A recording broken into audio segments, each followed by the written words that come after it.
Welcome to day 5 healthy weight loss breakfast series. ಇವತ್ತು ಕಪ್ಪು ಕಡಲೆಕಾಳು ಮತ್ತು ಪಾಲಕ್ ಸೊಪ್ಪು ಹಾಗೆ ಮೂಂಗ್ ಸ್ಪ್ರೌಟ್ಸ್ನ ಯೂಸ್ ಮಾಡಿ ಒಂದು ದೋಸೆನ ಮಾಡ್ತಾಯಿದ್ದೀನಿ. 1 ಬೌಲಷ್ಟು ಕಡಲೆಕಾಳು, 1 ಬೌಲಷ್ಟು ಮೊಳಕೆ ಬಂದಿರೋಂಥ ಹೆಸರು ಕಾಳು, 4 ಹಸಿಮೆಣಸಿನ್ಕಾಯಿ, ಚೂರು ಶುಂಠಿ ಹಾಕ್ಬಿಟ್ಟು ಸ್ವಲ್ಪ ಪಾಲಕ್ ಸೊಪ್ಪನ್ನು ಹಾಕಿ. ನೋಡಿ, ಜಾಸ್ತಿ ಪಾಲಕ್ ಸೊಪ್ಪು ಹಾಕಿ. ಇವಾಗ ಸೀಸನ್ ಕೂಡ ಚೆನ್ನಾಗಿದೆ, ಫ್ರೆಶ್ ಆಗಿರೋ ಪಾಲಕ್ ಸಿಗುತ್ತೆ.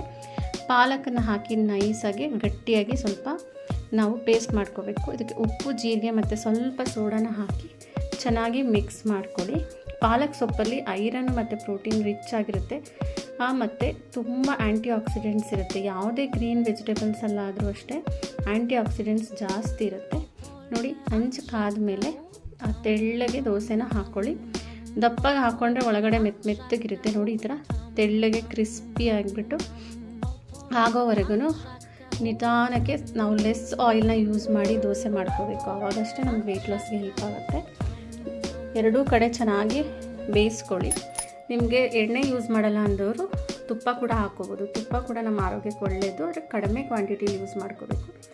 ನೋಡಿ, ಹಂಚು ಚೆನ್ನಾಗಾದರೆ ಚೆನ್ನಾಗಿ ಎಷ್ಟು ಜಾಲಿಯಾಗಿ ದೋಸೆ ಬಂದಿದೆ.